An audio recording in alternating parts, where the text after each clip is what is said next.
پچھلے سال میں خیبر تک گیا تھا، پھر واپس آ گیا، تو ابھی تبوک آنے کا ارادہ ہے۔ تو میں نے پھر رابطہ کیا علیم صدیقی صاحب سے، میں نے کہا جی کیا ارادے ہیں؟ ان سے واٹس ایپ پہ رابطہ رہا، ساری چیزیں طے ہو گئیں، ادھر چند لوگوں کو تیار کیا۔ اب ہم لوگوں نے طے کیا کہ 4 بجے حرم کی بیسمنٹ میں جو پارکنگ ہے حرم مدینہ کی، وہاں جمع ہونا ہے، اور علیم صاحب اپنی گاڑی میں آئیں گے اور وہاں سے پھر ہم اگلے سفر پہ روانہ ہو جائیں گے۔ اچھا ہاں، ہم پہلے معلوم ہوا ہمیں کہ جناب ادھر تبوک میں تو برف باری ہوئی ہے، اور واٹس ایپ پہ ویڈیو، تصویریں اور تبوک کی جو ہے نا برف باری دکھائی جا رہی ہیں۔ ہم بڑے خوش ہوئے کہ چلو سعودی عرب میں بھی برف باری دیکھنے کو ملے گی، ہو تو چکی ہے 2 دن پہلے، لیکن پڑی تو ہوگی نا، تو برف ہوگی، بڑا مزہ آئے گا، بڑا اچھا لگے گا۔ خیر 4 سوا 4 کا وقت تھا، پیر کا دن تھا، فجر سے پہلے تہجد پڑھ کے ہم لوگ نکلے۔ تو راستے میں ایک جگہ ہمیں نا فجر کی نماز پڑھی، وہاں لالٹین لگی ہوئی تھی، وہ 40-50 فٹ اونچی لالٹین تھی، وہاں ہم نے سیدھے ہاتھ پہ لالٹین تھی، پھر آگے سے واپس آ کے ادھر چھوٹی سی مسجد بنی ہوئی تھی، جیسے وہ ہوتی ہے نا پیٹرول پمپ وغیرہ کے ساتھ، پیٹرول پمپ کوئی نہیں تھا، جنرل اسٹور ایک ضرور تھا، ایک چھوٹی سی مسجد بنی ہوئی تھی، اس کمرے سے بھی بس شاید اتنی ہو۔ خیر ہم نے وہاں نماز پڑھی، اتنی بڑی لالٹین تھی جو بہت دور سے نظر آ رہی تھی، میں نے کہا اگر یہ لاہور میں ہوتی ہے نا، اس کا نام ہوتا ہے لالٹین والی مسجد۔ تو خیر اب اس لالٹین والی مسجد سے پھر ہم آگے نکلے تو خیبر کی طرف پہنچے۔ خیبر ہم چونکہ پچھلے سفر میں ہو چکے تھے، وہاں رکنا مقصود نہیں تھا، تو مڑے نہیں، سیدھا چلتے چلے گئے تبوک کی طرف۔ تو راستے میں ایک مقام آیا العلا، اس کا نام ہے، تبوک سے یہ کوئی 30-40 کلومیٹر پہلے آتا ہے لگ بھگ۔ وہاں پر ہم لوگوں نے ناشتہ کیا اور 2 رکعت نفل ایک مسجد میں ادا کی۔ تبوک کے راستے میں یہ مسجد آتی ہے، اور اس کے بارے میں وہاں پہ مشہور ہے مسجد عظام، ہڈیوں والی مسجد۔ تو وہاں ہمیں کسی نے بتایا تھا جی ہڈی والی مسجد، پہلے کسی نے بتایا تھا ہڈی والی مسجد ہے، کہ ہڈی والی مسجد کا کیا کام ہے؟ خیر جب کتابوں میں جو ہے نا اس کو تلاش کیا تو پوری روایت مل گئی اور بات معلوم ہو گئی کہ نبی علیہ الصلوۃ والسلام نے ایک مرتبہ صحابہ کے ساتھ یہاں قیام فرمایا تھا، نماز ادا کرنی تھی، قبلہ کے رخ کو متعین کرنے کے لیے کوئی لکڑی، کوئی پتھر، کوئی ایسی مناسب سی چیز مل نہیں رہی تھی جس سے قبلے کے رخ کو تعین کر دیا جائے، اس کو آگے رکھ دیا جائے بھی قبلہ ایسے ہے تاکہ سب لوگ آسانی سے نماز پڑھ لیں۔ کوئی پتھر لکڑی وغیرہ نہ ملی تو ہڈیاں تھیں، تو بعض ہڈیوں کو لے کے جمع کر کے ادھر اس کی قبلہ رخ کا تعین کر دیا گیا، تو اس نسبت سے وہ مسجد ہڈیوں والی مسجد مشہور ہو گئی، مسجد عظام مشہور ہو گئی۔ خیر وہاں الحمدللہ ہم لوگوں نے نماز ادا کی، اور پرانی بستی کے وہاں کچھ آثار بھی تھے، وہاں بیٹھ کے جناب ہم نے ناشتہ کیا، ٹیبلیں لگی ہوئی تھیں، کیفیٹیریا ٹائپ جیسا ہوتا ہے، ہوا ٹھنڈی تھی، مزیدار تھی، ہم بڑے خوش تھے، آگے جائیں گے ہمیں جناب وہ ملے گی برف۔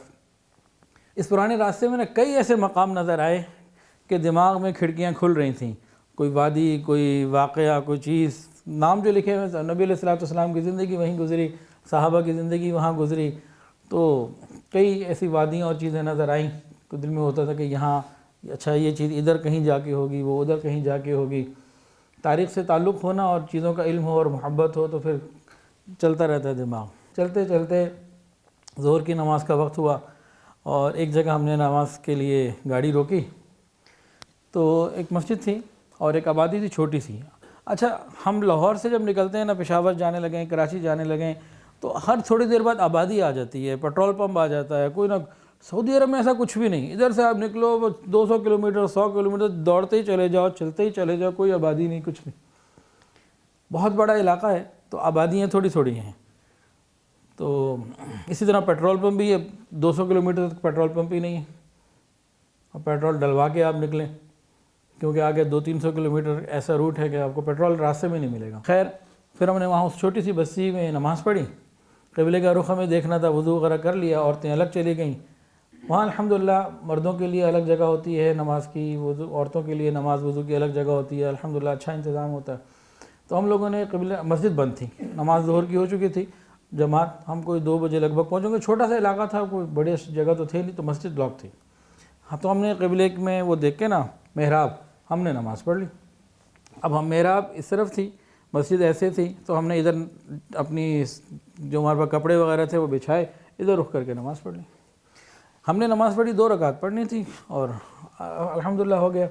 اب عورتیں تھوڑی ان کو آنے میں چند منٹ زیادہ لگ گئے، ہم لوگ پردہ کرنے کے اس میں ادھر ہو گئے، اور ہم سب کے رخ ادھر، مسجد ادھر ہے، ہم نے رخ کیا ادھر کہ بھئی آرام سے نماز پڑھ لیں۔ یہ لوگ آئیں، انہوں نے ادھر رخ کر کے نماز پڑھنی شروع کر دی، الٹا۔ ہمیں پتہ ہی نہیں. اتنے میں دور سے ایک صاحب آیا آواز لگاتے ہوئے. ہم نے دیکھا یہ کیا کہہ رہے ہیں, ان کو کیا ہوا؟ انہوں نے کہا وہ عورتوں کا قبلہ تو ٹھیک کراؤ. وہ دیکھا کہ ان کا قبلہ ادھر تھا, تو پھر ہم نے وہیں سے آواز لگائی, بھئی آپ لوگ نماز توڑیں تو ادھر منہ کریں. وہ خیر انہوں نے پھر جو ہے نا نئے سرے سے نماز پھر صحیح پڑھ لی. وہ صاحب تشریف لائے تو کچھ ٹوٹی پھوٹی اردو بول رہے تھے, کچھ چھوٹی موٹی عربی بول رہے تھے. بنگلہ دیش کے تھے, مؤذن تھے, اس مسجد میں کوئی 1 سال ہوا تھا آئے تھے. ان سے ملاقات ہوئی, ہمارے پہ کوئی نمکو تھی ان کو ہدیہ کر دی. بڑے خوش ہوئے کہ جی آئیں ہمارے ساتھ بیٹھیں, کھانا کھائیں, رکیں. ہم نے کہا بھئی ہمیں تو آگے جانے, آگے تو بس جناب برف پڑی ہوئی ہے, ہم نے تو برف دیکھنی ہے, آپ کے ساتھ نہیں رکنا. انہوں نے کہا جی برف تو پڑی ہے لیکن وہ تو 3-4 دن پرانی بات ہے, اور ایک باقاعدہ سننے میں آ رہا ہے کہ گاڑی بھی برف سے الٹ گئی تھی. ہمارا شوق اور بڑھ گیا کہ لو جی اب تو برف اور دیکھنی ہے جی. انہوں نے بھی ایسی تفصیلات سنائی. اب ان سے کیا کہتے ہیں, ان کو ہدیہ دیا, دعائیں, ایک دوسرے سے دعاؤں کی درخواست کا لین دین ہوا, اور اس کے بعد پھر چل پڑے. عالم تھے. خیر ہمارا سفر دوبارہ شروع ہوا. چلتے چلتے ہم صبح کے نکلے ہوئے تھے 4:30 بجے کے, تو اذانوں کے وقت ہم تبوک شہر میں پہنچے. طارق صاحب کو فون کیا, انہوں نے گوگل لوکیشن بھی بھیج دی. شدید تھکن, نیند بھی, میں تو جاگ ہی رہا تھا تقریباً, ڈرائیور تو پورا ہی جاگ رہا تھا, وہ سوتا تو پھر پتہ نہیں کیا ہوتا. تو پہنچتے ہی میں نے کہا بھائی بات یہ ہے کہ کل ہمیں آگے نکلنا ہے, یہاں نہیں رکنا. تو آپ ایسا کریں, مہربانی کریں کہ ابھی ہمیں نہیں کچھ کھانا نہ کچھ پینا, ابھی فوری طور پر آپ ہمیں جو یہاں کی زیارتیں نا کسی طرح وہ کروا دیں. سورج غروب ہو گیا تو پھر ہمارا یہ پورا دن ضائع ہو جائے گا, مدائن صالح ویسے رہ گیا, اور یہ اگر ہم ابھی نہ کر سکے اس ٹائم پہ تو ہم پھر کل ہمارے لیے مشکل ہوگی. ہم صبح جلدی نکلنا چاہتے ہیں. خیر وہ بڑا شرمندہ ہونے لگے, اور کہ جی یہ کیسی بات ہے, آپ آئیں کھائیں بھی نہ پیے بھی نہ. میں نے کہا جی اس وقت جو ہے نا تکلفات نہیں, اس وقت تو ہمیں ٹائم کو دیکھنا ہے اور موقع کو دیکھنا ہے. سورج رک نہیں رہا ہے تو ہمیں نکلنا ہے. تو ان کے گھر میں پھر ہم لوگوں نے وضو کیا, نماز پڑھی, اس کے بعد پھر ہم لوگ نکلے. انہوں نے کہا جی جلدی کریں. انہوں نے کہا آپ کیوں پریشان ہیں, یہاں سے 2 منٹ کیا ہے, 1 کلومیٹر کا فاصلہ ہے. ہم شہر کے سینٹر میں ہیں, اور وہ پورا جہاں رسول اللہ صلی اللہ علیہ وسلم نے پڑاؤ ڈالا تھا, وہ کنواں, وہ مسجد, وہ قلعہ, سب ادھر ہی, آپ کیوں پریشان ہوتے ہیں؟ میں نے کہا بھئی آپ کے لیے تو ادھر ہی ہے نا, آپ 40 سال سے یہاں بیٹھے ہوئے ہیں, ہم بڑی دور سے آئے ہیں, تو ابھی جلدی کریں. تو وہ پیدل تو 1-1.5 کلومیٹر ہی تھا, لیکن گاڑی میں گھوم گھام کے آنے میں وہ کئی کلومیٹر سے. اب الحمدللہ ہم لوگ کو 5 بجے کے قریب نہ وہاں پہنچ گئے. اب تم نے طارق صاحب سے پوچھا جی وہ برف کدھر ہے؟ سارے پاکستان سے میسیج آ رہے ہیں کہ مدینہ میں برف, اور مدینہ میں ٹھنڈ ہے, اور تبوک میں برف پڑی ہوئی ہے, اور ایک کے بعد دوسرا واٹس ایپ کئی. اچھا ہاں, ہم جو چلے نا تو 6-7 لوگ تھے, تو کچھ ہمارے گروپ کے لوگوں نے کہا جی ہمیں بھی بتائیں کہ گاڑی کا کرایہ کتنا ہے, ایک گاڑی اور کر لیں. میں نے علیم صاحب سے کہا جی کچھ لوگ اور بھی شوق رکھتے ہیں, لیکن میں نے ان کو کہا بھئی آپ لوگوں کو اپنی رہائش کا انتظام خود کرنا ہوگا, گاڑی کا کرایہ بھی خود دینا ہوگا, رہائش کا بھی. طارق صاحب کے ہم لوگوں نے اپنی رہائش کی بات کی ہوئی ہے, تو اب کتنا لوڈ اس پہ ڈالیں گے ہم اگلے بندے پہ. تو انہوں نے کہا جی کر لیں گے ہم. اب جب گاڑی والوں سے بات کی, ان کا جی وہاں برف پڑی ہوئی ہے اور بہت مسئلہ ہے, اور وہاں گھٹنوں برف ہے, ہم نہیں جاتے. میں نے کہا ٹھیک ہے. شوق بڑھتا جا رہا تھا برف باری کا کہ چلیے برف میں جائیں گے, خوب مزہ آئے گا. اب تبوک جب پہنچے تو پہلے تو ہمیں یہ تھا کہ بھئی ادھر چلے, پھر ان سے پوچھا بھئی وہ برف کدھر ہے, کہ تم نہ ادھر سردی ہے اتنی, ایک نارمل موسم ہے, برف باری کی سردی کچھ اور ہوتی ہے, کوئی ٹھنڈی نہیں. انہوں نے جی کون سی برف؟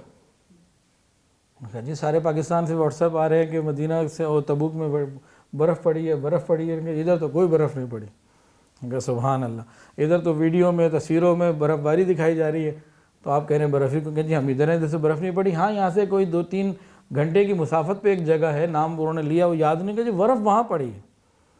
اب ہم آپس میں برف کا ایک تھوڑا سا جیسے نا مذاق شغل کرتے رہے.